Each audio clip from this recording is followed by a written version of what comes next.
Minister to make a statement. Prime Minister Johnson. Thank you, Mr. Speaker. I've just come from a meeting of G7 leaders joined by Secretary General Stoltenberg of NATO. And with permission, I'll update the House on our response to President Putin's onslaught against a free and sovereign European nation.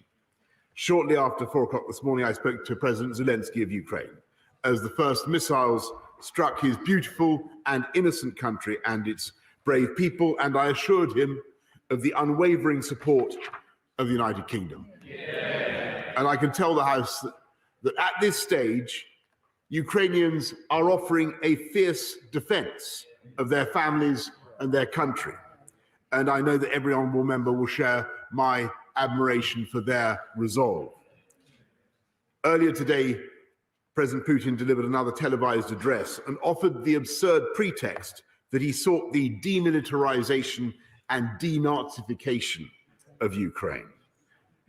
In fact, he is hurling the might of his military machine against a free and peaceful neighbor in breach of his own explicit pledge and every principle of civilized behavior between states, spurning the best efforts of this country and our allies to avoid bloodshed. For this, Putin will stand condemned in the eyes of the world and of history. He will never be able to cleanse the blood of Ukraine from his hands. And although the UK and our allies tried every avenue for diplomacy until the final hour, I'm driven to conclude that Putin was always determined to attack his neighbor, no matter what we did. Now we see him for what he is, a blood-stained aggressor who believes in imperial conquest. I am proud that Britain did everything within our power to help Ukraine prepare for this onslaught, and we will do our utmost to offer more help as our brave friends defend their homeland. Our embassy took the precaution on 18th of February of relocating from Kiev to the city of Lviv in western Ukraine, where our ambassador Melinda Simmons continues to work with the Ukrainian authorities and to support British nationals. Now we have a clear mission: diplomatically, politically, economically, and eventually militarily, this hideous and barbarous venture of Vladimir Putin must end in failure. At the G7 meeting this afternoon, we agreed to work in unity to maximize the economic price that Putin will pay for his aggression.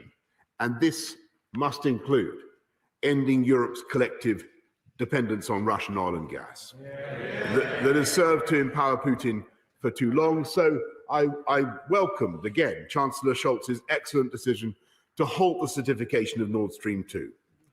Mr. Speaker, countries that together comprise about half the world economy are now engaged in maximizing pressure, economic pressure, on one that makes up a mere 2%. For our part today, the UK is announcing the largest and most severe package of economic sanctions that Russia has ever seen.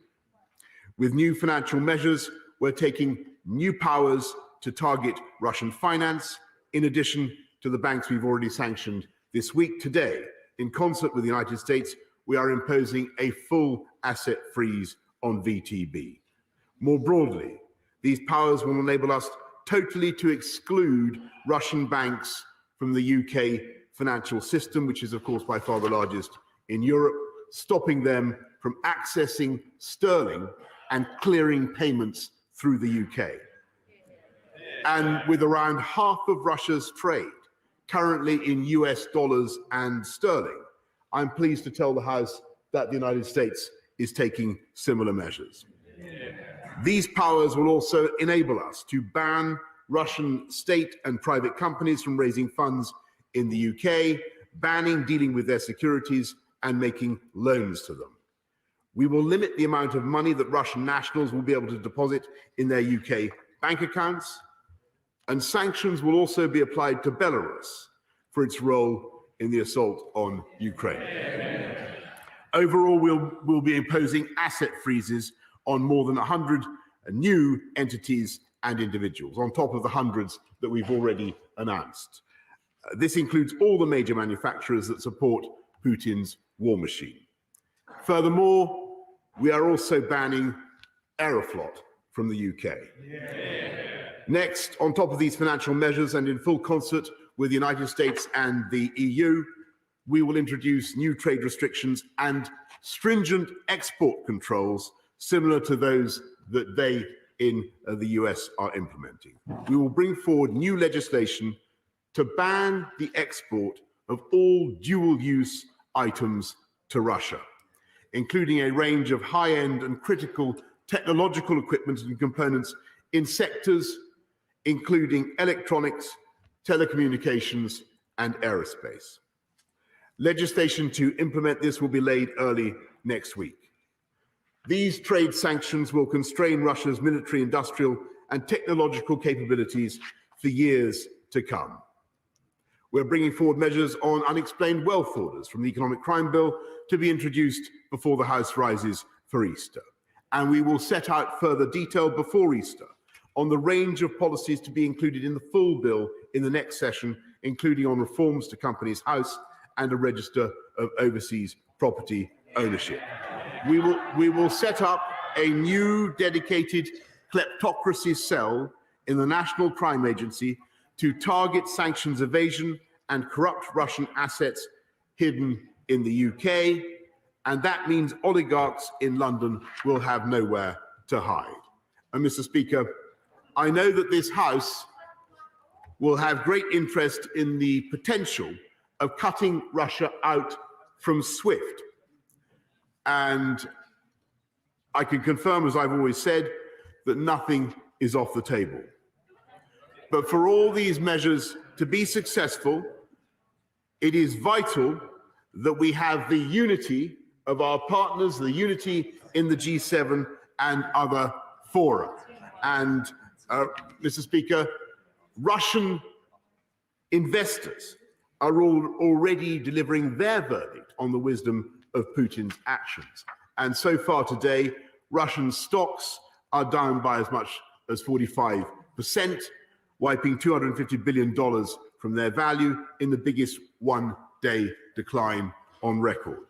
Sberbank, Russia's biggest lender, is down by as much as 45%, and Gazprom down by as much as 39%, while the ruble has plummeted to record lows against the dollar.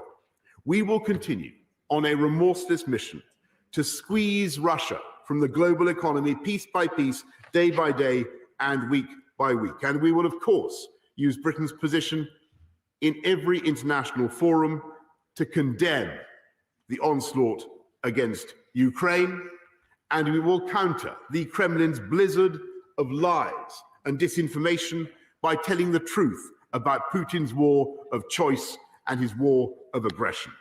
And we will work with our allies on the urgent need to protect other European countries that are not members of NATO and who could become targets of Putin's playbook of subversion and aggression.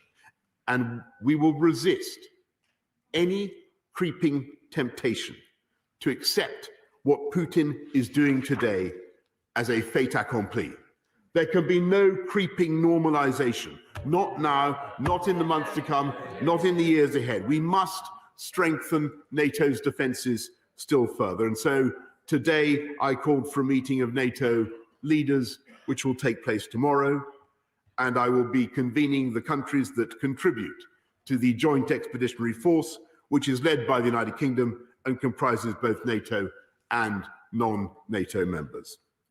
Last Saturday, I warned that this invasion would have global economic consequences, and this morning the oil price has risen strongly. The government will do everything possible to safeguard our own people from the repercussions for the cost of living.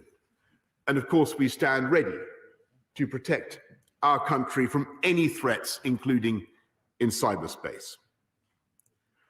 Above all, the House will realize the hard and heavy truth that we now live in a continent where an expansionist power, deploying one of the world's most formidable military machines, is trying to redraw the map of Europe in blood and conquer an independent state by force of arms. And it's vital for the safety of every nation that Putin's squalid venture should ultimately fail and be seen to fail. However long it takes, that will be the steadfast and unflinching goal of the United Kingdom. I hope of every member of this House and every one of our great allies, certain that together we have the power and the will to defend the cause of peace and justice as we have always done. And I say to the people of Russia, again, whose president has just authorized an onslaught against a fellow Slavic people, I cannot believe that this horror is being done in your name, or that you really want the pariah status that these actions will bring to the Putin regime.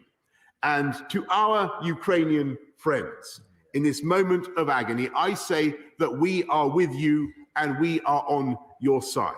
Your right to choose your own destiny is a right that the United Kingdom and our allies will always defend. And in that spirit, I join you in saying Slava Ukraini, and I commend this statement to the House. I now call the Leader of the Opposition, Keir Starmer. Thank you, Mr. Speaker. In this dark hour, our thoughts, our solidarity, and our resolve are with the Ukrainian people. Invading troops march through their streets. Missiles shell their cities. They've been cast into a war through no fault of their own, because Putin fears their freedom and because he knows that no people will choose to live under his bandit rule unless forced to do so at the barrel of a gun. The consequences of Putin's war of aggression will be horrendous and tragic for the people of Ukraine, but also for the Russian people, who've been plunged into chaos by a violent elite who have stolen their wealth, stolen their chance of democracy, and stolen their future. And we must prepare ourselves for difficulties here. We will face economic pain as we free Europe from dependence on Russian gas and oil and clean our institutions from money stolen from the Russian people. But the British public have always been willing to make sacrifice to defend democracy on our continent, and we will again. The consequences of Putin's actions will be felt throughout the world for years, and I fear for decades to come. Russia's democratic neighbours and every other democracy that lives in the shadow of autocratic power are watching their worst nightmare unfold. So all of us who believe in democracy over dictatorship, in the rule of law over the reign of terror, in freedom over the jackboot of tyranny, must unite and take a stand. We must support the Ukrainian people in their fight, and we must ensure that Putin fails. Putin will eventually learn the same lesson that European tyrants learned in the last century, that the resolve of the world is harder than he imagines, that the people's desire for freedom burns brighter than he can ever extinguish, and that the light of liberty will prevail over his darkness.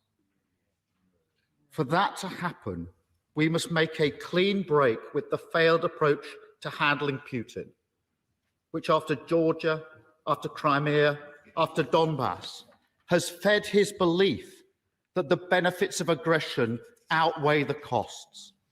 We must finally show him that he is wrong. That means doing all that we can to help Ukraine defend herself by providing weapons, equipment, and financial assistance, as well as humanitarian support for the Ukrainian people. We must urgently reinforce and reassure our NATO allies in Eastern Europe, who now stand at the frontier of Putin's aggression. And the hardest possible sanctions must be taken against the Putin regime. It must be isolated, its finances frozen, its ability to function crippled. That means excluding Russia from the financial mechanisms like SWIFT and banning trade in Russian sovereign debt. I welcome the set of sanctions outlined by the Prime Minister just now and pledge opposition support for further measures. And there are changes we must make here in the UK. For too long, our country has been a safe haven for the money that Putin and his fellow bandits stole from the Russian people. It must now change. Cracking open the shell companies in which stolen money is hidden will require legislation. Bring it forward immediately, Prime Minister, and Labour will support it, along with the other measures that the Prime Minister has just outlined. Thank you, and we will support it. Mr. Speaker, this must be a turning point in history. We must look back and say that this terrible day was actually when Putin doomed himself and doomed his plan to reassert Russian force as a means of controlling Eastern Europe to defeat. We know how Putin operates, so we know how to defeat him. He seeks division, so we must stand united. He hopes for inaction, so we must take a stand. He believes that we are too corrupted to do the right thing, so we must prove him wrong. I believe we can, and in this dark hour, we can step towards the light. Thank you, Mr. Speaker. Prime Minister. I want to say how grateful I am to the Right Honourable Gentleman for the terms in which he has just spoken and the robust support that he is offering to the government and to the Western Alliance, Mr. Speaker, at a very, very difficult time. And I think the whole House can be, turning to some of the issues that he raised very briefly, I think the whole House can be proud of the role that the UK has played in pioneering military support, logistical support to the Ukrainians, the role that we played in bringing together a ferocious package of sanctions, which we will now implement. And we will bring our allies together, Mr. Speaker, to protect NATO, to show that President Putin will get a tougher Western alliance as a result of his actions, not a weaker Western alliance. And I think, Mr. Speaker, that events will show that the Russian president has profoundly miscalculated. He believes that he is doing this for his own political advantage. I believe the exact opposite will prove to be the case because of the resistance that will be mounted against what he is doing, not just in Ukraine, but around the world. And we will support those Ukrainians, Mr. Speaker. We will support them economically, diplomatically, politically, and yes, militarily as well. And I know that in due time we will succeed. Theresa May. Thank you, Mr. Speaker. Can I welcome my right honourable friend's statement this afternoon? This House and this country are united in our defence of democracy and our support for the Ukrainian people. Vladimir Putin has initiated war in mainland Europe. The response must be unequivocal and absolutely clear.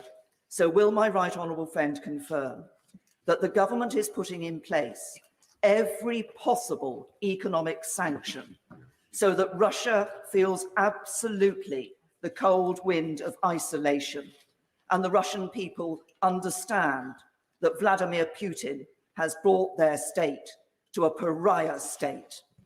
Prime Minister. I thank my right honourable friend, and she's absolutely right about what the government is setting out to do. And I do indeed believe that that will be the result for Putin and his cronies. We now come to the SNP leader. Mr. Speaker, let me thank the Prime Minister for an advance copy of the statement, and let me also welcome the very close contact he has kept with the Ukrainian President, of course, importantly, overnight. I was grateful that I had a chance to meet this afternoon with the Ukrainian ambassador to the UK and indeed with Ukrainian MPs. Our thoughts and our support is very much with each and every one of them, as it is with all of the people of Ukraine.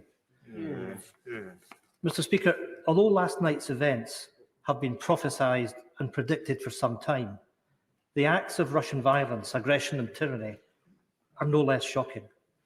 What we are witnessing is a full-scale invasion. It is an act of war. This is, first and foremost, an unprovoked attack on the peace and the innocence of Ukraine and of its people. But it's equally an attack on international law, an attack on our European democracy, an attack on the peace that our continent has so carefully built over the last 75 years. President Putin, and President Putin alone, bears responsibility for these horrific acts. And it is he and his Kremlin cabal who must pay a massive price for their actions. It is important to say to the Russian people that we know that Putin is not acting in their name.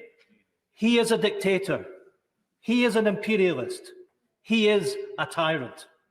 He is much a threat to his own people as he is to all of us.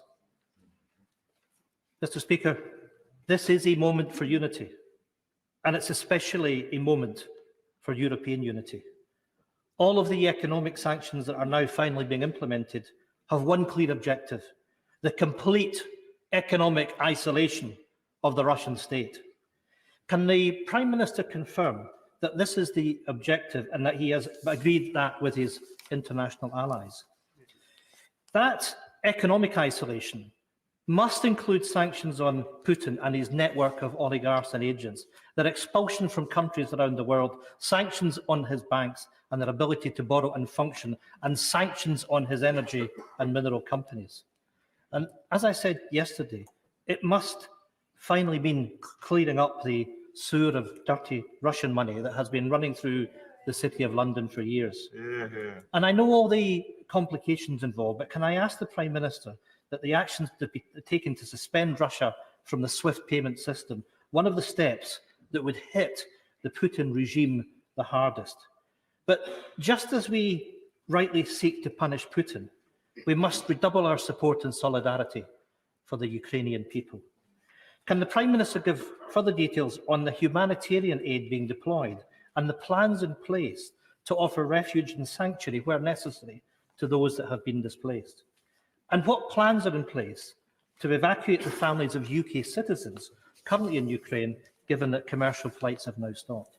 Mr. Speaker, let's not fall for the Kremlin propaganda that they are prepared to soak up any sanctions. If we act now, if the sanctions are targeted enough, swift enough, severe enough, if we impose nothing less than economic isolation, Putin and his cronies will suffer the consequences of their actions. So let us act together, stand together, and most of all, let us stand with the people of Ukraine. Mr. Speaker, can I thank again the right honourable gentleman for the wisdom and the statesmanship with which he's just spoken, and just on his points in particular, we've put 1,000 troops on standby to help with the humanitarian exodus in the adjacent countries. We have people in forward presence in the adjacent countries to help UK nationals come out. And he's quite right, Mr. Speaker, that the way to make these sanctions work, as we discussed today in the G7, where there is a great deal of unity, is that we do them together and we do them at the same time. And that's what we're doing. Can I just say to everybody, the Prime Minister's got some very important meetings. We'll be running this to 6:30. Those colleagues who don't get in, we are keeping a list like we did from the other day to try and ensure that everybody does get a voice in a very, you'll have to sit down. It's a very, very important matter. I now come to the Chair of the Foreign Affairs Select Committee, Tom Tugendhat. Thank you, Mr. Speaker. May I first of all pay huge tribute to my right honourable friend, the Prime Minister, and his government today for introducing what sound like the toughest sanctions we've seen in years. May I ask him, however, to look wider than simply the Russian people and to look at all those who are enabling Putin's economy, those who sit on boards of the businesses that finance him, whether they are former chancellors of Germany or former prime ministers of France. May I ask him to look here close to home at those who enable, who propagate the propaganda that is being used by Putin to undermine his own people and free people everywhere, and to update the Treason Act so that we can identify them and call them what they are, traitors.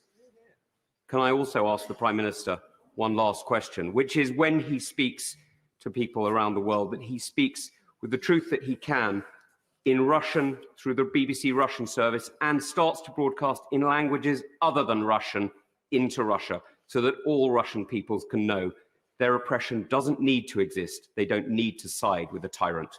Prime Minister. Mr. Speaker, I thank him very much, and he's absolutely right that we have to look at those who abet the Putin regime, and there are many of them, and that's why we're looking at all sorts of ways in which we can address threats to this state, Mr. Speaker, and we are, of course, making sure that the messages from this House, which are so impressive in their unity, should be registered by the people of Russia, because we mean no ill towards them. They are as much, in many ways, the victims as the people of Ukraine of this appalling regime, and they need to know what's really going on. Dame Angela Edel. Mr. Speaker, would the Prime Minister tell us, if he can, what's going on with the Russian troops going through Chernobyl, which sent a chill through a lot of people's thoughts when we heard about it? Prime Minister. I thank the right honourable lady very much. I hesitate to give the House a running comment on what seems a very fluid and very dangerous situation, but to the best of my knowledge, she's right in what she says. Dr. Julian. Thank you, Mr. Speaker. For the best part of 50 years, Britain gave sanctuary to the governments in exile of the occupied Baltic states. If, as appears likely, Ukraine gets overwhelmed, will we offer to give sanctuary to a government in exile pending Ukraine freedom? Prime Minister. Of course, I thank my honourable friend. Of course, Mr. Speaker, we will give all support that we can, logistical or otherwise, as Britain always has done to governments in exile. And the point I made to President, one of the points I made to President Zelensky this morning was that it might be necessary for him to find a safe place for him and his cabinet to go. Ed Davey.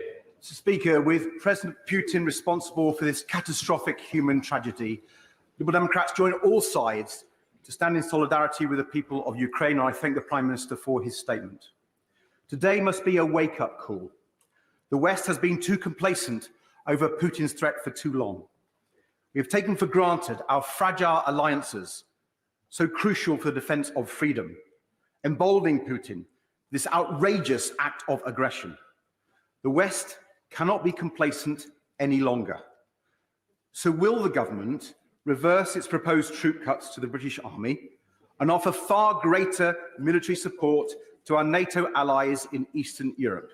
And Mr. Speaker, Putin must face the most punitive of sanctions. The world must isolate Russia like the rogue state it is, including the state-backed oil giant Rosneft, 20% owned by BP. So will the Prime Minister commit to banning UK investment in Russian oil and gas companies with immediate effect? Prime Minister. Mr. Speaker, on his point about investment in Russian oil and gas, as I've said, we must move away from all our dependencies on Russian oil and gas, and that is the objective of the UK government. Well, we're lucky in this country that we have only 3% of our gas that comes from Russia. Other European countries are in a much more exposed position. On his point about supporting Eastern Europeans, we have, as he knows, doubled the size of our commitment to Estonia. We've gone bigger in Poland, another 350 Marines from 4-5 Commando. We're in the skies above Romania. I don't believe there's another country in NATO that is currently doing more to strengthen NATO's eastern defences. Felicity Bucket. Thank you, Mr. Speaker. My constituency, Kensington, has strong historical connections with Ukraine, so I welcome this robust approach. My constituency also has seen significant property investments by Russian investors. Can I urge my right honourable friend to accelerate the introduction of a register of beneficial ownership of property? Prime Minister. Yes, she's completely right, and we need to unpeel the facade of these companies, these shell companies, so we can see who owns the property concerned. Hilary Benn. Thank you very much indeed, Mr. Speaker. It's because John Stuart Mill was right when he warned that bad men need nothing more to compass their ends than that good men should look on and do nothing, that the whole House will support the measures that the Prime Minister has just announced. Now, in his statement, he said our mission is clear diplomatically, politically, economically, and eventually militarily. What did he mean by using the word militarily? Was he referring to providing further defensive weapons to enable Ukraine to defend itself? Prime Minister. Yes, I obviously don't want to go into detail because it is a very sensitive and difficult business. But yes, Mr. Speaker, we have done, we continue to do so, and I believe I have the support of the House in intending to continue to do so. Bob Seeley. Thank you very much indeed, Mr. Speaker. I thank the Prime Minister for his words and his, if I understand correctly, early commitment to an economic crime bill and a kleptocracy cell. In relation to that, will there be a foreign lobbying bill? Will there be amendments to Libel and Data Protection Act to stop unscrupulous law firms offering intimidation services to oligarchs and kleptocrats? And will the NCA be properly funded, as the ISC report suggested, so it will be able to take on the kleptocrats, the autocrats, and the oligarchs in this country? Mr. Speaker, I'm grateful. As I said in my opening statement, we are setting up a new combating kleptocracy cell in the National Crime Agency to target the very individuals that he mentions. Sarah Champion. Thank you, Mr. Speaker. Let us be under no illusion. We are on the brink of a potentially enormous humanitarian crisis, which could see massive loss of life and widespread suffering for the Ukrainian people, and all to suffer the warped Tsar complex of the Russian president. The attack on Ukraine is also likely to cause mass displacement of people, potentially triggering a significant refugee crisis in Europe. So can the Prime Minister tell us what he is doing to support the Ukrainian people who stay and those who choose to flee? She makes a very important point, and I'm grateful, Mr. Speaker, because the humanitarian impact threatens to be enormous, and that's why I've said what I've said about supporting those refugees as they come out of Ukraine. But we've got to make sure that we do everything we can to stabilize the Ukrainian economy, to support the government and as far as we possibly can. And that's why yesterday, on Tuesday, I should say, I announced the $500 million extra package of development aid on top of the £100 million we've already given. Other countries, our friends and allies, are working with us to do much more. Jeremy. Does the Prime Minister agree that the international order, as envisaged in the Atlantic Charter of 1941, has been the most successful in the history of freedom and democracy? And as one of the architects of that order, we have a special responsibility to defend it. And whilst today's sanctions are extremely welcome, it cannot just be economic measures. We need a fundamental review of our military capability, including revisiting the integrated review, whose assumptions may now be out of date. Mr. Speaker, the integrated review begins with the assertion that the most important area for our national security is the Euro-Atlantic area, as I believe I said to the honourable gentleman opposite on Tuesday, and that remains fundamental, and that's why we've continued with the investment that we have in NATO. We're the second biggest funder of NATO, as the honourable gentleman knows. But he's my right honourable friend knows. But he's right in what he says about what's at stake. This is about the whole idea of that wonderful thing that was so inspiring when some of us were young, of a Europe whole and free, that fantastic revolution that happened in 1989 and 1990 when communism fell, Mr. Speaker. It was a great moment for humanity, and we mustn't allow it to slip through our fingers. Clive Lewis. Thank you, Mr. Speaker. I would like to say on behalf of the people of Norwich that we show our solidarity with the people of Ukraine.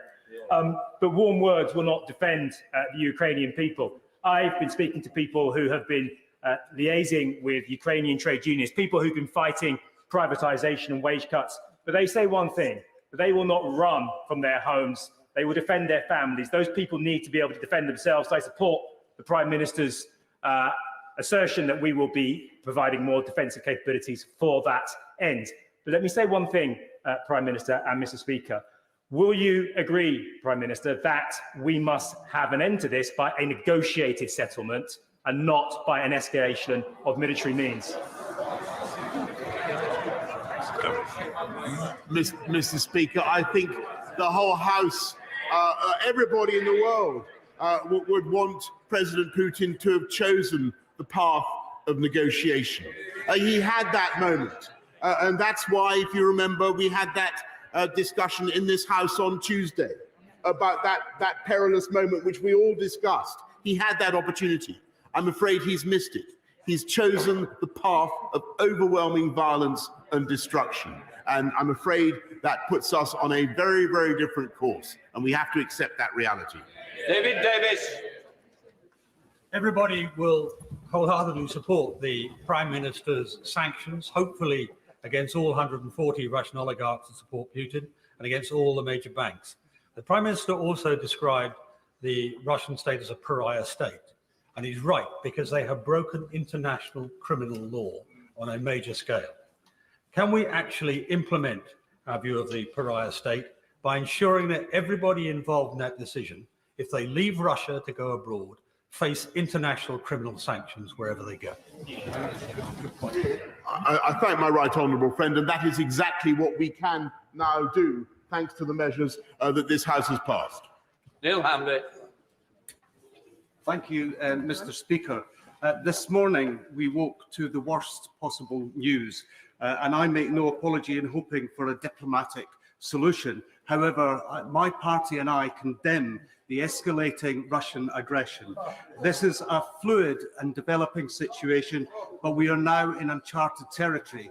I can update the House that whilst there have been calls in this place for Alex Salmond to cease broadcasting on Russia Today, negotiations have obviously been happening in the background, and I can confirm that he has suspended broadcasting on Russia Today. But we must prepare for the worst.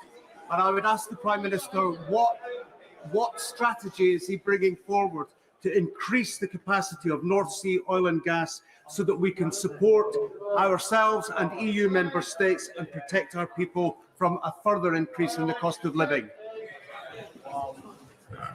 Mr. Speaker, I must say I disagree profoundly with what he has had to say about negotiating now. I don't think that option is open to us. We must do our best to support and protect the people of Ukraine, and working with our international friends and allies to constrict what Vladimir Putin can do. And on his point about Russia Today, Mr. Speaker, I simply observe that the former leader of the Scottish Nationalist Party is his leader. Sorry, I'm so sorry.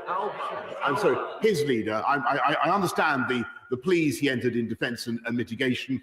They don't seem to cut much ice with me. Sir Graham Brady.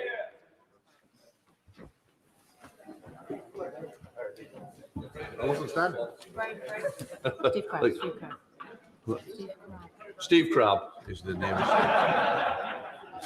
Mr. Speaker, I strongly welcome the further set of sanctions announced by the Prime Minister this evening, and we look forward to further steps being taken in the days ahead and not being held back by perhaps some of the slower moving members of the alliance in Europe. But does the Prime Minister agree with me that if sanctions are really to bite on Putin and his gangster government, then inevitably it will mean cost and inconvenience to UK economic interests, but that cost and inconvenience will be of as nothing compared to what the people of Ukraine are going through, and we stand with them this evening.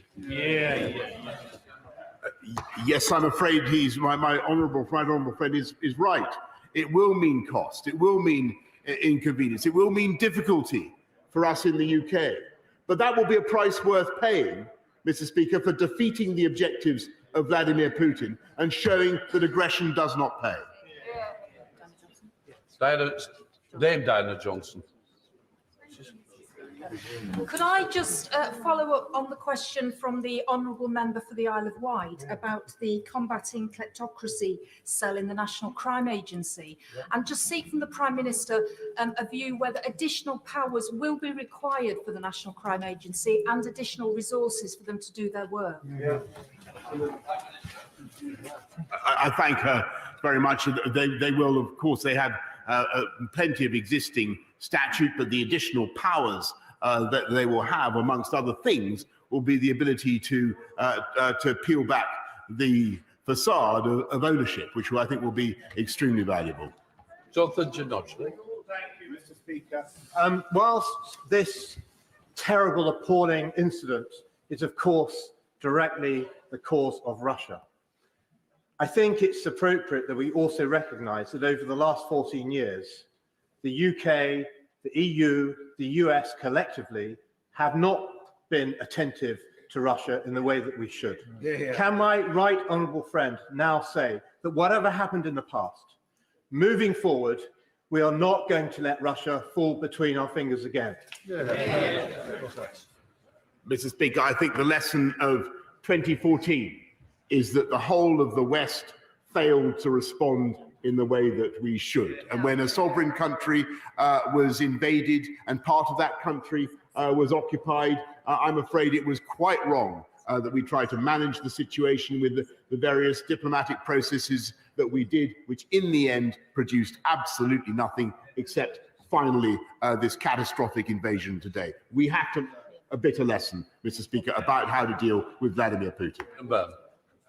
Thank you, Mr. Speaker. I agree with the Prime Minister that it seems like the curtain has now come down on that era that began in 1989, and we've lived in an era of change since then. This now feels like a change of era. In this new era, the permissive environment that we created for the Kremlin's quartermasters to live, to invest, and to party in London, sometimes with the Prime Minister himself, that must now come to an end. So let me ask the Prime Minister this. Will he undertake to ensure that every visa issued to a Russian dual national is now reviewed, and where proximity to President Putin is proven, that citizenship should be stripped away? Yes, Mr. Speaker, we are doing that, though I think it is, I just think it's worth the House remembering the point that I made the other day. Not every Russian is a bad person, Mr. Speaker. Speaker, can I welcome the package of sanctions the Prime Minister has set out? And whilst I understand why it's not been possible to suspend Russia from the SWIFT payment system at this stage, can I ask what work we're doing with our European allies to offer them reassurance so that eventually we can get to a position when they can be suspended, because that is by far and away the biggest thing that will isolate the Russian economy. My honourable friend is spot on. The biggest thing would be if everybody stopped taking Russian hydrocarbons. But SWIFT is extremely important, and it's a Belgian company, as I'm sure the House knows. We're raising it. We're trying to make progress with our friends, but for obvious reasons, it has to be done in unison. Sure, MacDonald. I'm grateful, Mr. Speaker. This morning I spoke with friends in Kyiv who were leaving the country with their family, their children, and we've all seen the scenes from the capital of cars trying to get out. So I send my deepest thanks to the embassy team there who are doing all they can to support people. But can I ask the Prime Minister about two areas of support for Ukraine: economic support and continuing support for defensive capability? Will both of those areas of support intensify, and can he assure the House, I see the Foreign Secretary telling me so, but can he assure the House that the government will continue the deepest possible conversations with the government in Ukraine to ensure that no matter the assault that comes to it from Vladimir Putin, we will be supporting them in a deeply meaningful sense? Yes, on that last point, the answer is certainly yes, Mr. Speaker. And just for instance, the other day I was looking at two British minesweepers being refitted in Recife, as I'm sure he knows, which are due to go to Ukraine. The question will be access, Mr. Speaker. That's what it all depends on. Sir Robert Butland. Mr. Speaker, it's crystal clear from this act of naked aggression that Putin doesn't seek Finlandization on his borders. He seeks at best to recreate a Belarus in the south, or at worst to dismember the sovereign state of Ukraine. Does my right honourable friend agree with me that that does mean that we need to build upon the outcome of our integrated defence review? We do need to think differently about Eastern Europe from the past. And then at home, with his announcement on bringing forward economic crime measures, it seems that there is a consensus in this House that could allow us to bring forward emergency legislation to bring those important measures to really hit those people hard and hit them now. Speaker, I think that is clearly the will of the House, and it is the will of the government, and that's why we'll be taking those important measures, bringing them forward on Monday. Shanara Ali. Mr. Speaker, my thoughts are with the Ukrainian people at this time. And while I welcome the sanctions the Prime Minister's announced today, can he update the House on whether he plans to sanction the major state-owned Russian banks such as Bank and Gazprom Bank and the non-state bank Alpha Bank? Thank you. Yes, Mr. Speaker. Thank you, Mr. Speaker. The Ukrainian POW chapel at Lockerbie in my constituency is a focal point for the Ukrainian diaspora in Scotland, and prayers are being said there for their fellow countrymen. But what Ukrainians in the UK have identified, being grateful for the military support that has already been forthcoming, is that there is an immediate need for medical battlefield supplies, for warm clothing for troops, and for camouflage gear. And can my right honourable friend, the Prime Minister, assure the House that they will be forthcoming? I thank my right honourable friend very much. He raises a very important issue, and we are working on exactly those supplies right now. Van Jones. I thank the Prime Minister for his statement and very much welcome the sanctions that he's announced today. But can he give an assurance that the sanctions that are going to target individuals will also target relatives and connected parties? And like the right honourable for Swindon, he mentioned the economic crime bill. We've got the review of the Official Secrets Act and the Foreign Registration Act. Why can't we bring them forward and do them now? They would get huge support, and we've been waiting for some of these for nearly 2 years. Yeah. Mr. Speaker, I can tell him that we will certainly be making sure that we are able to sanction and do sanction relatives and other interested parties, and there'll be a rolling programme of intensifying sanctions. Crispin Blunt. Having been one of the officials that accompanied the then Defence Secretary to both Moscow and Kiev in 1993, I'm in no doubt that the signatories of the United States and the United Kingdom on the Budapest Memorandum gave Ukraine the confidence to give up its nuclear deterrent.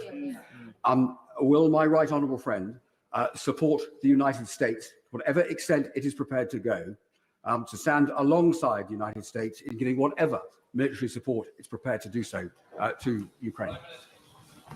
My right honourable friend is absolutely right to remind the House of the 1994 Budapest Memorandum, which had exactly that effect and created exactly that obligation on us as one of the signatories. Boris Johnson. Mr. Speaker, the Prime Minister will be aware that we are on this side of the House very keen on these sanctions. Although, does he share with me the worry that the record of driving out dictators and demagogues with these sanctions isn't always that successful? Does he share my concern that if we've read what Putin has been saying these last few hours, he's a man that might not stop at Ukraine. He might go into a NATO country. And are we playing that scenario? Because many of us think that might be the next step. The right honourable gentleman is absolutely right to raise that appalling possibility, and it is vital that we reaffirm again that under Article 5 of the NATO treaty, we stand foursquare behind every one of our NATO allies and will come to their defence. Ian Duncan. Speaker, can I say to my honourable friend that with Ukrainian men and women dying to fight against the Russians for their freedom today, those who are calling for negotiation at this point can only please that rambling wreck of a neo-Nazi sitting in the Kremlin, and they should be shunned. Secondly, can I just say to my honourable friend today, the ambassador from Ukraine asked desperately whether NATO would look at a no-fly zone. I know it's a difficult choice, but could my honourable friend step to the dispatch box and make it clear that in this particular case, he rules nothing out? Mr. Speaker, I know that my right honourable friend is a great military expert, and he will understand. And I understand the attractions of the no-fly zone. I remember the no-fly zone that was created in 1991, as I recall, in northern Iraq. The situation here is very different. We would face the risk of having to shoot down Russian planes, Mr. Speaker, and that is something that I think the House would want to contemplate with caution. Lord Russell Moyle. Speaker, in locking out Russian state money, I hope the Prime Minister can give me a reassurance that that will include our overseas territories and dependencies that must be included in this. And I note that there are, Mr. Speaker, protests in a number of Russian cities across Russia at the moment, and celebrities in Russia have been speaking out. I do hope that we will be offering all the support that we can to those people who are likely to be shunned by the fascist imperialist Putin regime. Yes, and can I say, Mr. Speaker, that one of the reasons why I want to keep our fantastic British embassy staff in Moscow, even though the temptation is there simply to sunder diplomatic relations with Putin, I want to keep them there to support groups such as the ones he mentions. Bob Stewart. Mr. Speaker, I've given evidence for war crimes trials. It was genocide and crimes against humanity the people were charged with. Could I ask my right honourable friend and the House to agree with me that any Russian who kills a Ukrainian must remember that one day they may well be brought to court for crimes against humanity or genocide? Yes, Mr. Speaker, and not just any Russian combatant, Mr. Speaker, but anyone who sends a Russian into battle to kill innocent Ukrainians. Bill Esterson. Thank you, Mr. Speaker. President Zelensky has called for the toughest possible sanctions. For them to be the toughest possible, that must mean immediate. So in his statement, he talked about in the next session for the economic measures, including on Companies House and on the Register of Overseas Property Ownership. But in answer to the Right Honourable Member for Swindon, he said something about bringing forward on Monday. Which of these is it? And if it is Monday, will it have the same effect as is required for that immediate action? We'll be bringing it forward on Monday, Mr. Speaker, and we want to have, I hope, and I'm grateful for the support of the opposition, we want immediately to start cracking down on these individuals. Jesse Norman. Thank you, Mr. Speaker. The whole House will welcome the enhanced package of sanctions that the Prime Minister has announced today. But can I raise the question of football, much beloved to Russian hearts, and in particular issues of ownership, of property and of shareholdings, and of the future participation of Russian clubs in international matches? He's right. My right honourable friend is completely right. The Russians attach a great deal of sentimental importance to football, and they hope to have the UEFA Championship final in St. Petersburg. I cannot for the life of me see how that can currently go ahead. Liz Saville-Roberts. Putin's war on Ukraine is brutal, illegal, and a calculated attack on peace and stability in Europe. Plaid Cymru fully supports the actions and sanctions announced today. Putin, his cronies, and their personal fortunes must pay for their actions. On a visit to Ukraine, Plaid Cymru leaders spoke to Ukrainian soldiers, government officials, and organisations, admiring Ukrainian people for their strength and their resilience, and they are now in harm's way. With Poland organising medical assistance and Slovakia opening its borders to refugees, will his government mobilise and resource a global effort to support and aid people fleeing this horrific conflict. Again, Mr. Speaker, I thank her very much for her support and her resolve. And I want to assure her that we're, of course, working with our international friends to prepare for a humanitarian crisis. Deanna Davison. Speaker, earlier this afternoon, I had the opportunity to speak to on a Zoom call with a number of Ukrainian MPs who were all calling for additional support. One of the key things they were discussing is concerns that their communications networks may get shut down. So can I urge the Prime Minister to ensure we're doing all we can to provide things like satellite phones to make sure they can still communicate, not just internally, but with us here in the UK too? Mr. Speaker, she's absolutely right. The Honourable, my honourable friend is absolutely right. There is a threat to communications already, and we're observing it in the contacts that we're having with people in Ukraine. Satellite phones certainly are an option, and we'll be looking at that. Sarah Owen. Thank you, Mr. Speaker. We've rightly heard a lot about tougher trade sanctions today, but nothing about ridding Russian state influence from our democracy. Will the Prime Minister commit to investigating all political donations received from people with links to Putin? And will his government finally bring forward measures to clean up the corrupt Russian money that for far too long has been laundered in the UK? So, Mr. Speaker, all political donations are properly registered and monitored, and I can tell her that we are putting forward and progressively over the last few days and weeks and today the biggest ever package to crack down on dirty Russian money, not just from Russia but from anywhere. Steve Baker. Speaker, I welcome these sanctions today. My right honourable friend's been crystal clear that all Europe needs to end dependence on Russian oil and gas. Could he tell us a little bit more about how he intends to see that comes to pass? Thank you. I thank my right honourable friend. The key thing is to get people, first of all, to recognise the scale of their dependency, as in any addiction, that's what we're doing. And the UK government's been making that point the whole time to our friends, because it's got worse since 2014. But what we're also doing is helping countries, for instance, in the Baltic states, to go further and faster with renewable technology. Daniel Zeitner. Thank you, Mr. Speaker. I think everyone knows that the Ukraine is a major producer of grain, and unfortunately, because of these awful events, there are likely to be consequences for many countries, including our own. Could I ask the Prime Minister to look again at our food security proposals and make sure that we are secure ourselves and not reliant so much as we have been in the past? Yeah, he's absolutely right, and food security is an important consideration, and one of the many things that our fantastic Ukrainian community have done in the last few years is help us in that very sector. Andrew Bridgen.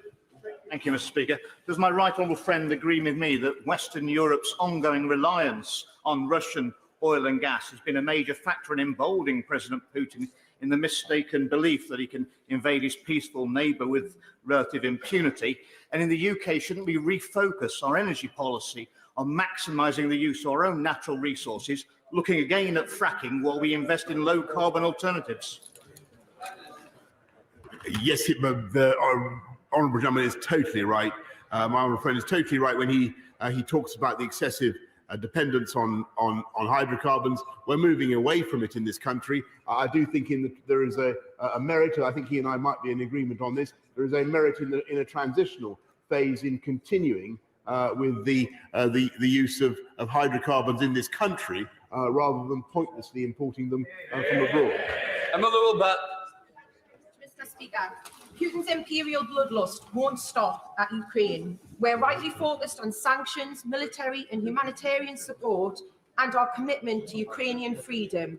But the Prime Minister knows there's been a phenomenal increase in Russian submarine activity over the last 20 years. Our undersea cables carry more than 95% of all Western military, diplomatic, commercial, financial, and personal communications. The consequences of these cables being weaponized is terrifying. Can he assure me that countering this threat is part of our ongoing dialogue with allies? She's absolutely right, and that there is a continual struggle going on beneath the surface of the sea, as she knows, between submarines that are out to sever cables and those of us who are trying to make sure that those links are maintained. Sir Charles Walker. Mr. Speaker, following on from my right honourable and gallant friend's question about war crimes, I suspect those crimes are already being committed by Russian soldiers against their Slavic brothers and sisters. Can the Prime Minister join with his NATO heads of state setting out at an early stage how war crimes will be prosecuted, so all Russian soldiers, field officers, generals, and of course, as the Prime Minister said, politicians are brutally aware of where they will end up in a few years' time? Yeah, very good. He is absolutely right, and I thank him very much, my honourable friend. That's why we're working on setting up a particular international war crimes tribunal for those involved in war crimes in the Ukraine theatre. Well, as being incredibly ruthless, President Putin is also incredibly rich, with one assessment saying that his personal wealth is up to $200 billion.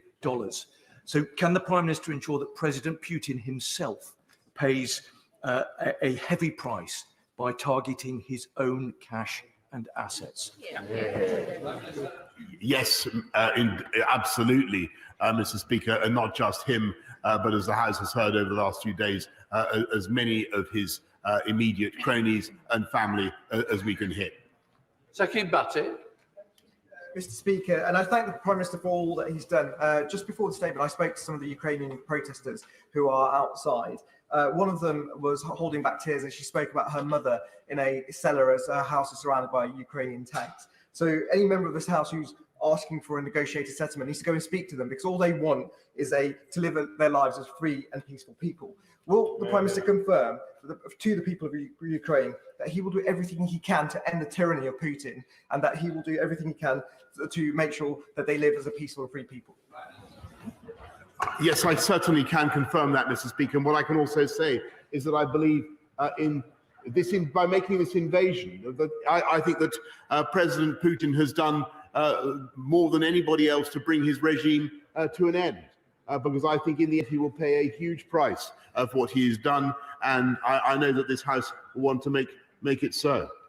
Thank you, Mr. Speaker. Can I welcome and support the measures outlined by the Prime Minister today? Putin is a gangster and a despot who has been trying to undermine and subvert democracy across the world for years. One of the tools that he uses is through political donations to political parties, including in this country.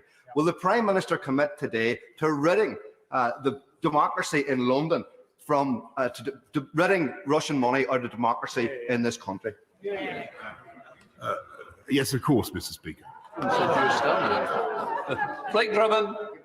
Thank you very much, Mr. Speaker. Estonia, Latvia, Lithuania and Poland today triggered Article 4 of the North Atlantic Treaty, and I think I heard that we are going to be joining in those discussions. But can my right honourable friend assure our NATO allies in Eastern Europe that we stand firmly with them, particularly the Baltic states that have significant Russian populations? I thank you very much. He's completely right, and that's why one of the first things we did was to strengthen our presence in Estonia in the way that I've described, and our Canadian friends are strengthening their presence in Latvia, and we will make sure that we give the Baltic states in particular, who seceded from the Soviet Union, who became free and independent at that amazing moment, give them all the security that they deserve. Debbie Abrahams. Thank you, Mr. Speaker. There's overwhelming evidence that Russian state actors have been involved in trying to disrupt and destabilize Western democracies using social media platforms such as Facebook. So what is the government doing to ensure that this isn't used in these events? Mr. Speaker, as I said, I think in an answer a couple of days ago, we've got no evidence of disruption of UK elections or electoral events as a result of Russian activity. But the Online Harms Bill is there to provide such protections. Thank you, Mr. Speaker. Can I thank my right honourable friend for his statement, and indeed thank the Leader of Her Majesty's Opposition for his supportive and moving words. But can I also reinforce the point made by my honourable friend for Huntingdon, Why has it come to this pass? How has the West in general and the United Kingdom in particular been so asleep at the switch for such a long period of time? And I commend the Defence and Security Review, but isn't it now time to ask what the permanent and impartial machinery of our government does, failing to provide ministers with consistent advice about the strategic threats that our country faces?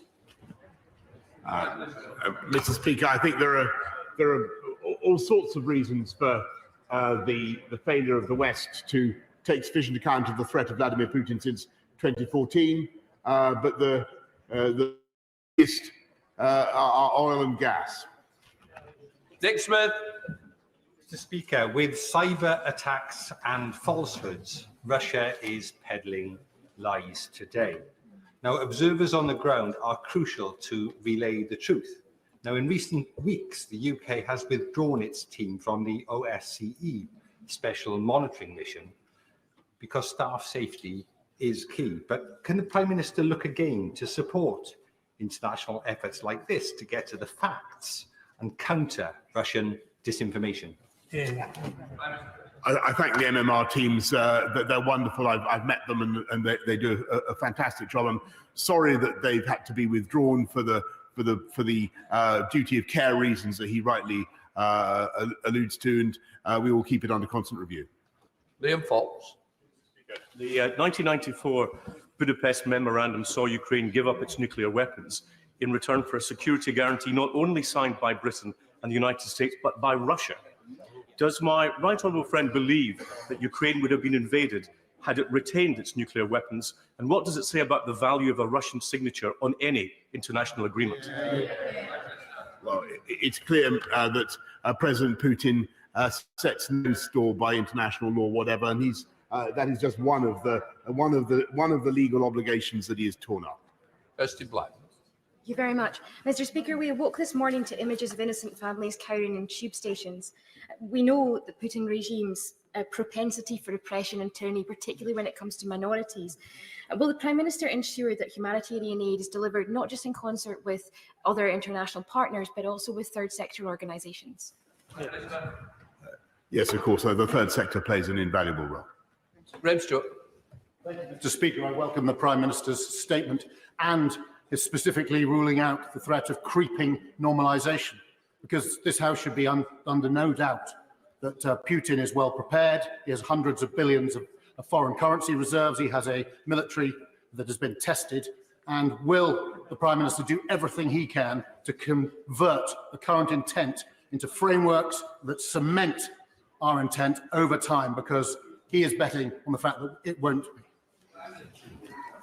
be? My honourable friend is absolutely right, because the plan that the G7 have agreed on, and our friends and partners have agreed on, is that Putin must fail. Putin must not succeed in this venture. But we've got to put in place all the steps we need to take, diplomatically, economically, and yes, militarily, in order to ensure that that is the case. And that's what we're doing. Very good. The Prime Minister is right to have set out the most stringent possible set of sanctions against the government of Russia. Can he outline for the House what the implications will also be for cooperation at the International Space Station? I thank him. I thank him very much. We will have to see what further downstream effects there are on collaboration of all kinds. I must say that hitherto I have been broadly in favour of continuing artistic and scientific collaboration, but in the current circumstances, it's hard to see how even those can continue as normal. Sir John Hayes. Speaker, the mix of practice and principle is the test of democratic politics, exemplified at its best when this House comes together in common cause. The test of leadership is the mix of vision and will, and the Prime Minister is to be commended for his willful, clear-sighted determination. So will he now reassure the House that he's in close touch with those countries close to Ukraine, where nerves will be frayed, and that will he send them an urgent message that this House and this nation will always stand alongside and behind free nations? he is the right honourable gentleman, as so often, is precisely right, and that's why, together with my right honourable friends, the Defence Secretary, the Foreign Secretary, we've been visiting Poland, Romania, the Balts, all those who are now feeling such deep unease at what is happening. Alistair Carmichael. Mr. Speaker, as we speak, the Softcom flot tanker NS Challenger is berthed at Sullomvo in Shetland, taking on a load of crude oil for export. Softcom flot, as the Prime Minister may know, is a company owned and operated by the Russian government. My constituents, Mr. Speaker, are asking me why they should be loading oil onto a Russian tanker while Russian troops are marching into the Ukraine. I cannot think of any good answer to give them. So can the Prime Minister tell me, will anything that he has announced today ensure that that will not happen again in the future? Well, I can tell him, thank you very much. I will, of course, immediately investigate what is happening with the Softcom flot oil tanker. But the result of the measures that the House passed the other day is that we can now target any entity, any company that has any relation with the Russian state. So we have that power. Tim Bolton. Speaker, tyrants and megalomaniacs invade countries because they think they can get away with it. And the way to deal with bullies is to stand up with them. So I'm sure he will acknowledge that the way the West responds to this aggression will have repercussions not just for Russia and Ukraine, but for other bullies like China as well. And will he be mindful of the need to show support to Russia's smaller southerly neighbours, especially Georgia and Armenia, who feel particularly vulnerable at this time?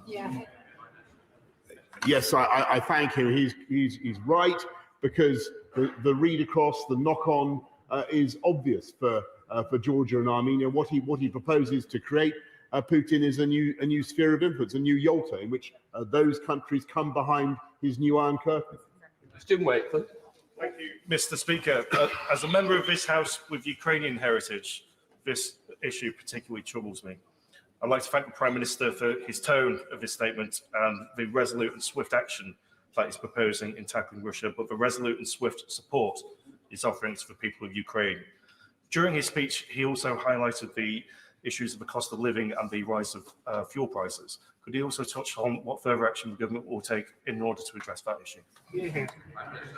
I thank him very much, and I think he's quite right, because I think people across the country will be thinking about the effect on us all of the increase in the price of oil and gas as a result of a war in Ukraine. We will continue to do everything we can to help people to abate the cost, to support people through councils, through all the funds that we're giving, the reduction in council tax, Mr. Speaker. But the best thing that we can do is ensure that people are in good, well-paying jobs, and that is in that we are certainly succeeding. But in the medium and the long term, we've got to have more self-reliance in this country on our own energy supplies, and that is what this government is also committed to building. Geoffrey Clifton-Brown. Mr. Speaker, one of the most important economic sanctions we can take against Russia is by freezing its sovereign debt. Will my right honourable friend confirm that the bill proposed on Monday on economic crime will include powers to do so? Mr. Speaker, we're taking the most powerful measures against Russia and the Russian economy that have ever been taken. I think probably the most powerful ever taken by any country. And Russia will no longer be able to raise any sovereign debt on UK markets. Olivia Blake. Thank you, Mr. Speaker. I'd like to ask the Prime Minister what support we will be providing Ukrainian citizens settled in the UK who wish to reunite with their family members still residing in Ukraine. Many have watched their cities rapidly get caught up in this conflict and are keen to know what more we could be doing to support them to reunite their families. Mr. Speaker, we will make sure that we support Ukrainian nationals who need to leave to visit to come to this country to meet their relatives. Of course, we'll do that. Stephen McPartland. Thank you, Mr. Speaker. I'm proud the Prime Minister in this country are leading international support for our friends in Ukraine.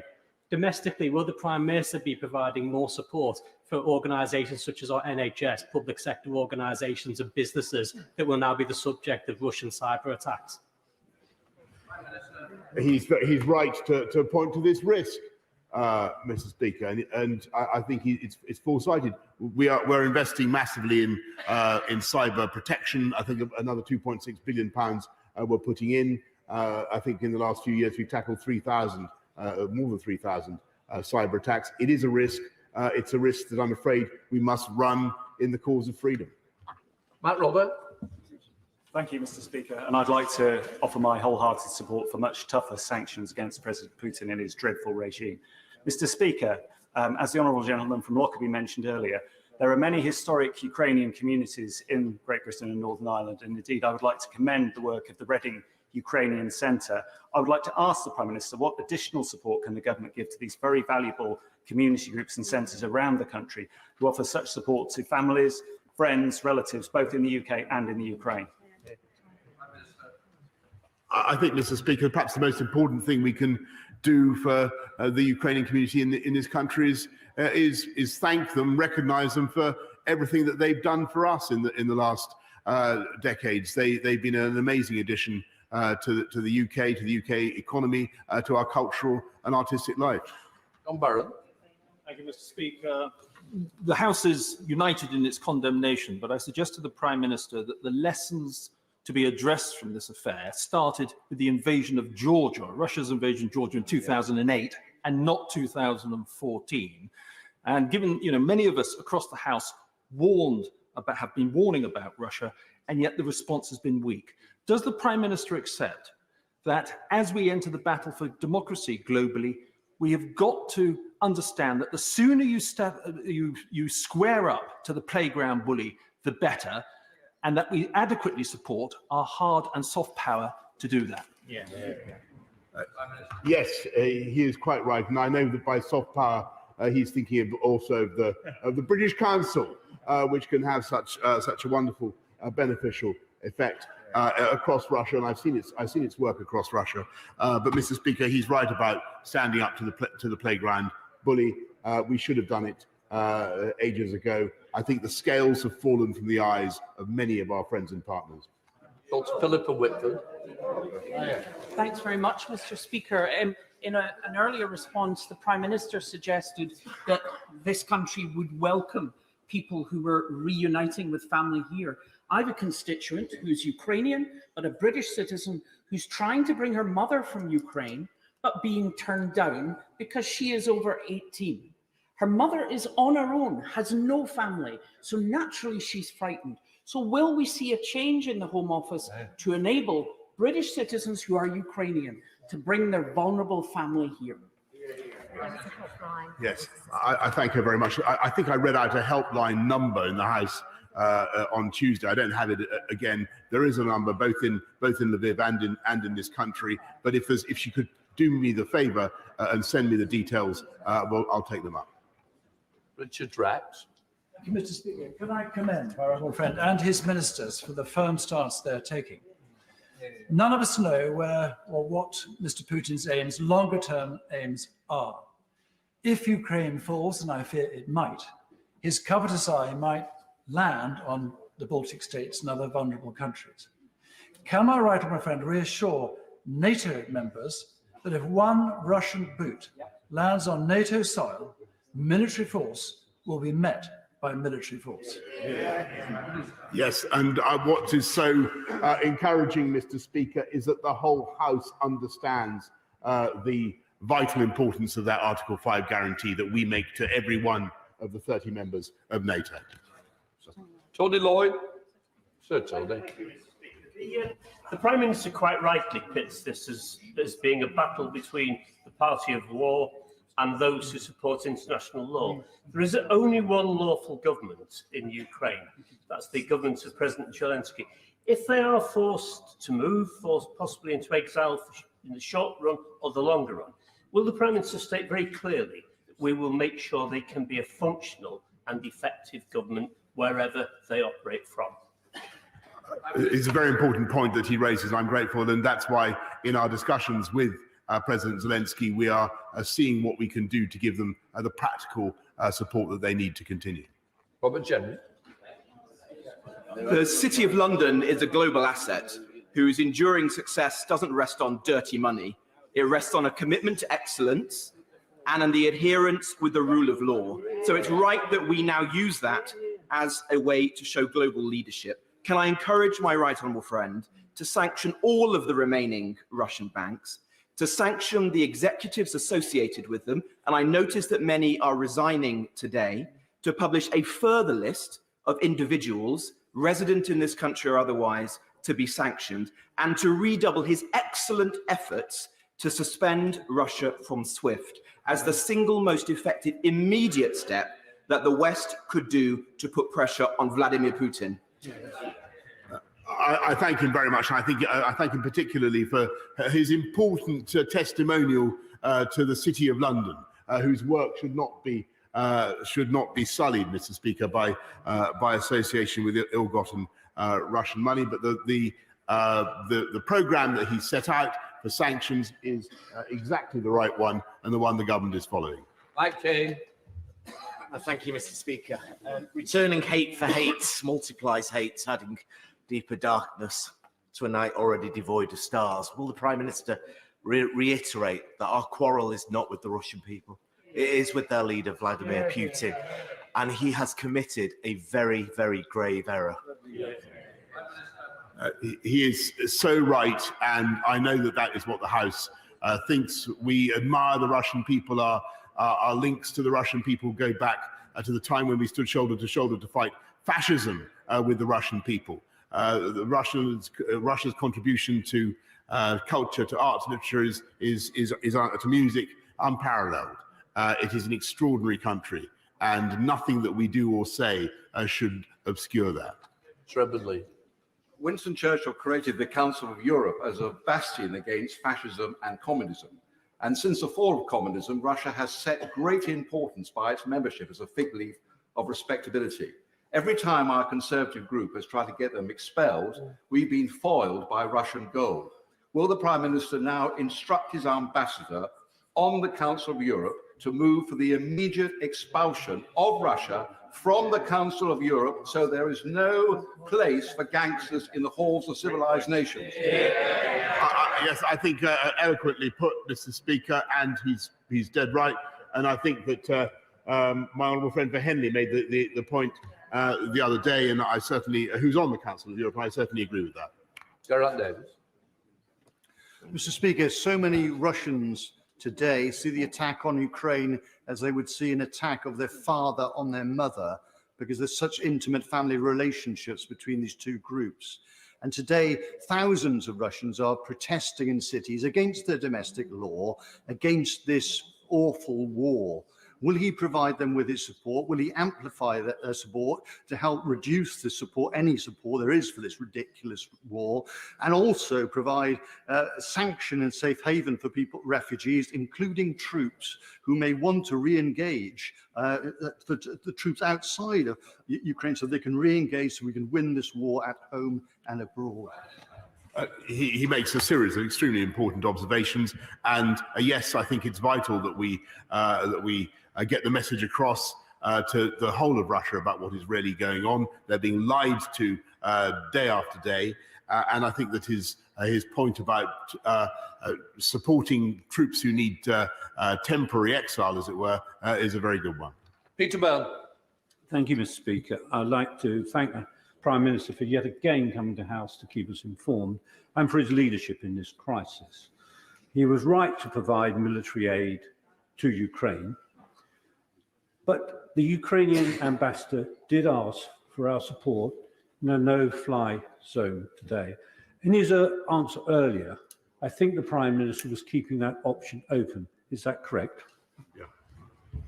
I think it's pretty clear to the House, Mr. Speaker, that we're trying to keep all our options open on this front.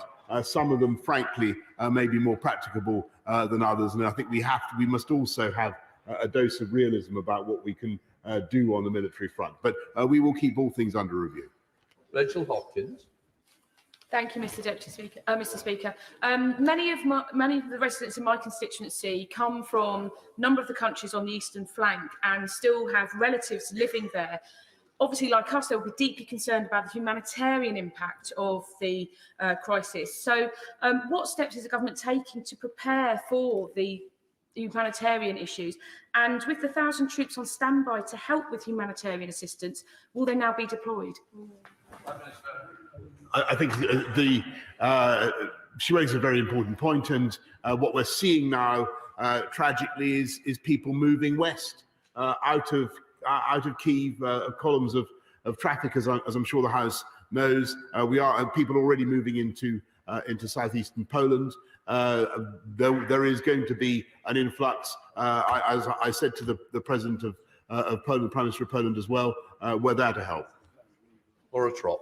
Thank you, Mr. Speaker, and I thank the Prime Minister for his statement today and for his strong package of sanctions. I want to ask him about preventing sexual violence in conflict. In November last year, we issued a strong statement which said that the use of sexual violence as a weapon in conflict is a red line akin to the use of chemical weapons. Will he reaffirm that commitment today? And will he send a strong message to Russia that the international community will not tolerate the use of sexual violence in conflict? Yes, and I thank her for all the work that she's done on that issue. It's something that the UK government has campaigned on for a long time, and indeed raised the issue very greatly in public international consciousness. I think it should be treated as a war crime like any other, and people who perpetrate sexual violence in conflict can expect to be tried in those tribunals. John Warren. Thank you, Mr. Speaker. In seeking to redraw the boundaries of Europe through bloodshed, Putin has attacked not only the Ukraine, but all of us. And we stand with Ukraine and standing for the rule of law. I welcome the sanctions that he's announced, but I was confused by his response on Russian disinformation, which he seemed to imply would be addressed by the online safety bill. That is many, many, many months away. Russian disinformation is organized. Their bots are state-sponsored. What steps will he take to address them?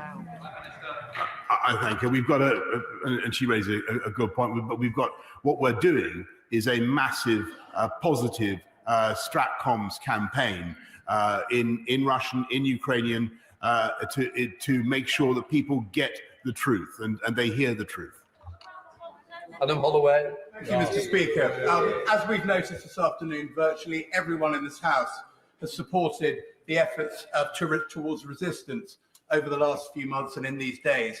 I imagine the House will also support a very different sort of warfare under occupation over the coming months and possibly years. But the House will also have noticed the marvellous way the Prime Minister has spoken directly to the Russian people today. And I hope that he will bear in mind that at the moment, public opinion in Russia is rather different. That does underline the importance of accurate information. Prime Minister. Yes. He is quite right, and I thank him. He's a distinguished former soldier, and he knows that truth is the first casualty. We have to make sure that we are telling people exactly what is going on, and to the best of my knowledge at the moment, the Ukrainians are resisting much more strongly than some people had thought that they would. Who knows how long they can keep going? Let's hope they can, and let's encourage them to do so. But, Mr. Speaker, let's get the message out as well. I think that is our job. Chris Bryan. Thank you, Mr. Speaker. The Prime Minister is absolutely right. We equivocated shamelessly after Crimea. We were spineless. We must not be spineless now, because what will inevitably happen is either the Baltic states, one of the members of NATO, or perhaps Sweden or Finland will feel the wrath of Putin next. And that will mean British action. Don't we need to try and set in train now a process whereby Putin himself ends up in the dock in a court? Norman Burkitt said, who was the alternate British judge at Nuremberg, said at Nuremberg, initiating a war of aggression is not only an international crime, it is the supreme international crime, differing only from other war crimes in that it contains within itself the accumulated evil of the whole. He must be brought to a court of law and end his days in prison, mustn't he? Mr. Speaker, I think one of the most fascinating things about what Putin is doing is how close an analogy there is between his actions and those of Slobodan Milosevic. Exactly the same nonsense being peddled about the mystical union between Kosovo and Belgrade as between Kiev and Moscow. Exactly the same aggression. And remember that Slobodan Milosevic died on trial. Sorry. Mark Harper.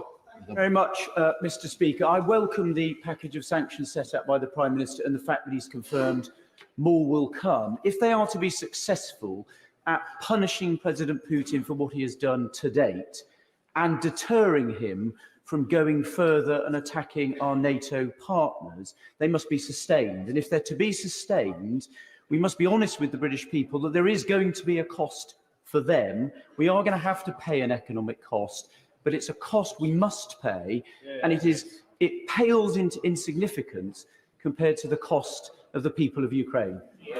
Yes, and not only is that true, Mr. Speaker, but the opportunity and the reward for success and being strong is huge. Because if this should end, Mr. Speaker, with the rejection of aggression and the rejection of the Putin regime's view of the world, then that would be a massive, massive benefit and an economic benefit as well to the whole world. Chamberlain. Mr. Speaker, up until May 2021, Valentina Yakovleva was my constituent. She resided in Scotland for 20 years with her daughter and her family. But due to an initial error in an application, she eventually exhausted appeals and was deported with 2 COVID jags last year. Now that 71-year-old is sheltering in a subway. In response to the honourable member for Central Ayrshire, who's no longer in her place, I would reiterate, does the Prime Minister agree with me that as we face a likely refugee crisis, the UK must be doing all it can to extract individuals who have immediate family relatives in the UK, and urge for support for this case? Yes. Again, I thank her very much for drawing the case to my attention. If she sends me the details, I'll be happy to make sure it's properly taken up by the Home Office. Can I just say, those who didn't get in, we have got a list for next time, because this will definitely not be the end. Okay, let people leave before I come to you, Chairman.